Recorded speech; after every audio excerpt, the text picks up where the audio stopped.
지금부터는 발달장애인 관련해 저희가 취재한 내용을 전해드리겠습니다.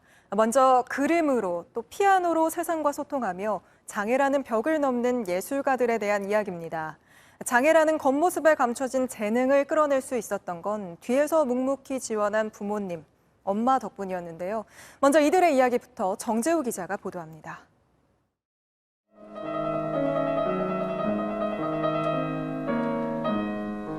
음악으로 가득한 피아노 무대가 끝나자 쏟아지는 박수. 박수가 잦아들 때까지 은성호 씨는 어렵게 옷단추를 잠급니다. 자폐 스펙트럼 장애가 있는 피아니스트 아들과 그 가족의 이야기를 기록한 다큐멘터리는 모스크바 국제영화제에서 최우수상을 받았습니다. 11년의 세월을 눌러담은 영상 속엔 엄마 손민서 씨의 헌신이 그대로 담겼습니다.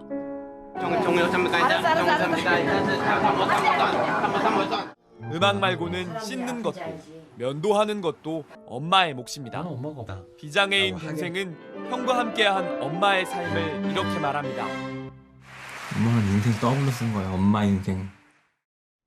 드라마를 통해 발달장애인 배우로 세상에 얼굴을 알린 은혜 씨. 나 버렸지? 지하철에! 거리에서 4,000명 넘는 사람들의 얼굴을 그려온 화가이기도 합니다. 친구와 동료 배우들을 그린 그림을 모아 책과 전시회로 공개했습니다. 애초에 은혜 씨는 자신을 쓸모없는 사람처럼 쳐다보는 눈빛에 숨어 살았습니다. 그런 은혜 씨를 세상으로 꺼내주었던 건 그림이었습니다. 낯선 사람들과 눈을 맞추고 얼굴을 그렸습니다. 처음 그림을 가르쳐준 사람은 화가였던 엄마입니다. 은혜 작가가 그림을 그리기 시작할 때 굉장히 막 기뻤어요. 음악을 안 해서 다행이다. 내가 해줄 수 있는 걸 해서. 가장 친한 친구이면서 선생님이었던 엄마에게 하고 싶은 말. 나 때문에 다 덕이지. 이 세상에서 나를 태어나게 해줘서 고마워.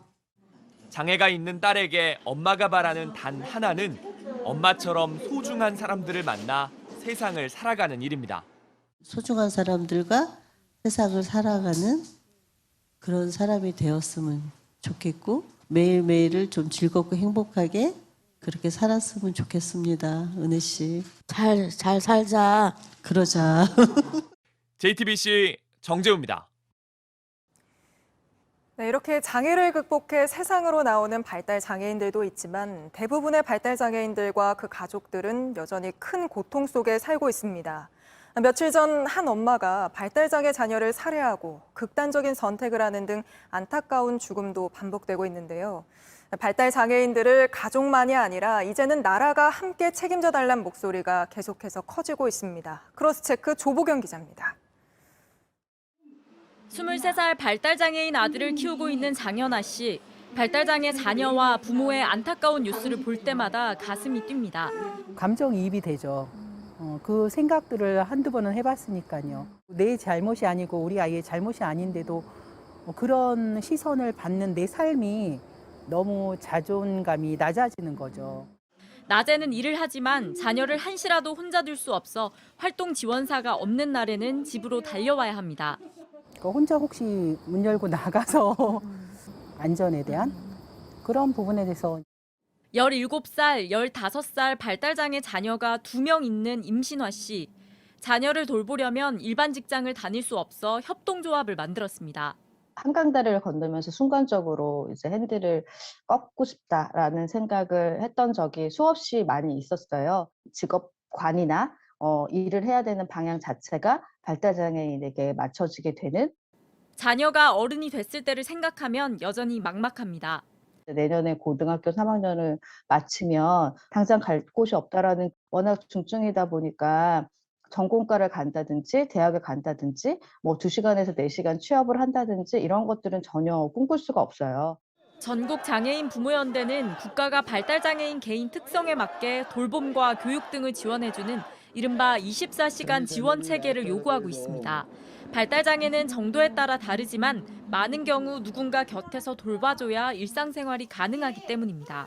어떤 분은 정말 24시간이 다 필요한 분도 있고요. 또 어떤 분은 정말 아주 간단한 지원만 해줘도 충분히 지역에서 살 수 있는 분들이 있어요. 매뉴얼이 만들어져 있지도 않고 파악도 되지 않고. 실제 독일은 개인별 특성에 맞게 프로그램을 짜서 일상과 취미 활동을 지원합니다.